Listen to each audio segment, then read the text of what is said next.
Good morning, everyone, and Shabbat Shalom.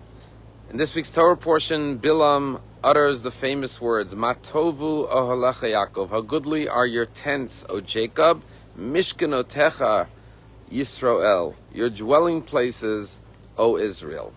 Now you notice the verse is divided into two sections. The first one talks about the tents of Jacob. The second one talks about the dwelling places of Israel.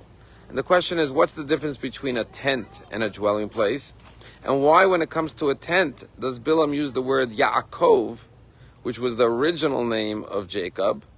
And then in the second half, when he talks about dwelling places, he talks about Yisrael, which is the name that Jacob got after he wrestled with the angel. And the answer is that the difference between a tent and a dwelling place is that a dwelling place is permanent. A tent is temporary. You put up the tent, and then the tent comes down. On the other hand, Yaakov comes from the word akev, heel.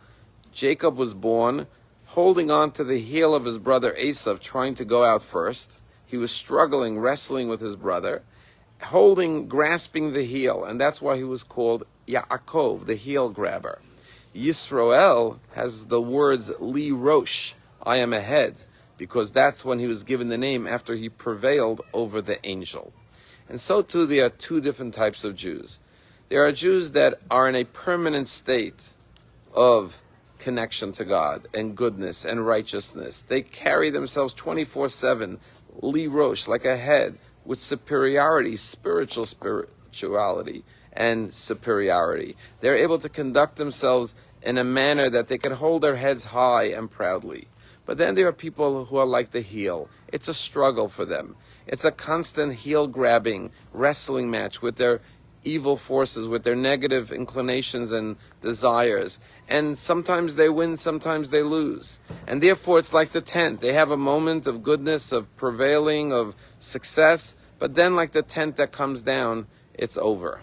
And therefore Bilam brings out the point. He says, how goodly are not only the permanent dwelling places of Israel, but even the temporary tents. And not only that, the temporary tents in the verse precede the permanent dwelling places, because it's the person who is constantly struggling to overcome his negative desires and urges and inclinations, and chooses even for a temporary moment to build a tent, knowing that that tent will not be permanent, it will come down.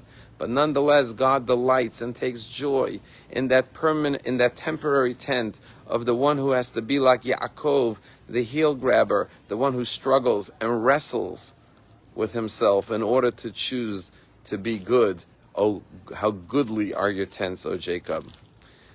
There's a Chabad rabbi in Beijing, China. His name is Shimon Freundlich. He's actually a brother-in-law of Sarah Dworkin and Yassi Dworkin.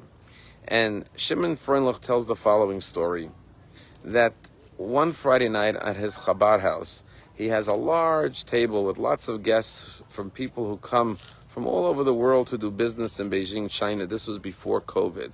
And he would have sometimes 100 guests at his Shabbos table. And they would have Kabbalat Shabbat, and then there would be the Shabbat dinner.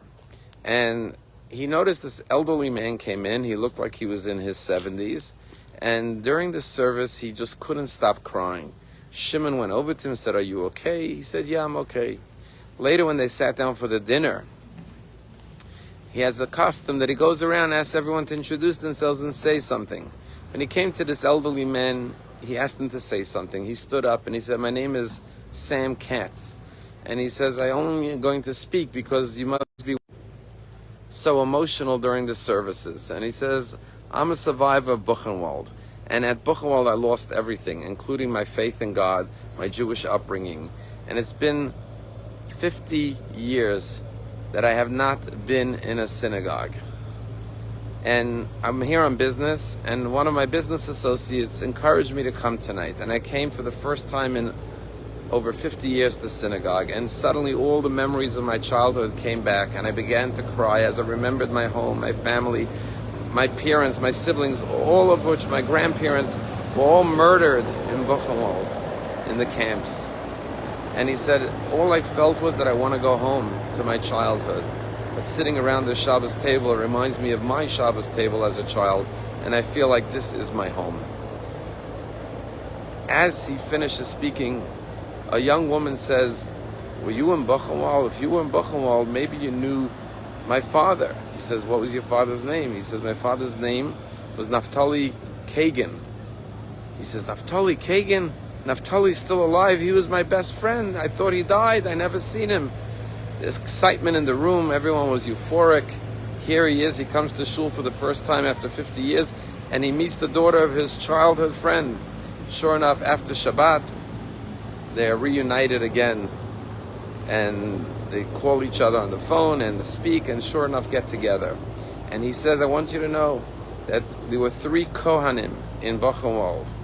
Myself, Naphtali Kogan, and one other individual by the name of Yaakov, and the 3 of us were known as the Kohanim of Buchenwald, and people would ask us to bless them. Shimon says that after that Shabbat, he was in Brooklyn a few months later, and he was visiting the Satmar synagogue, and he was asked to speak. So he got up and he told this story. When he finished his story about how this fellow, Sam Katz, came and told his story, and the daughter of Naphtali Kogan said, I was there. Suddenly they hear crying in the synagogue, and this man starts crying, and he says, my name is Yaakov Khan. I was the 3rd Kohen in Buchenwald.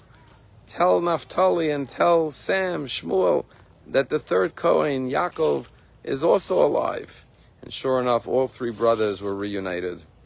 Sometimes a simple act like going to a synagogue on a Friday night for the first time in 50 years could lead not only to a personal awakening, but a reunification of 3 friends who didn't know they were alive about each other for 50 years. And now these 3 friends are together, giving blessings as Kohanim together once again. This week's Torah portion is all about the blessings of Bilam, and it teaches us that every one of us is capable of being a blessing and giving a blessing. Even if you feel my blessing is just like a tent, it's temporary, it's small, it's like a heel, it's insignificant. There's no such thing, because it's the temporary struggles and victories of the Jew who was like a heel, Yaakov, building a small tent for God, that leads to the everlasting, eternal, permanent dwelling places of Israel, the Jewish nation. Shabbat Shalom.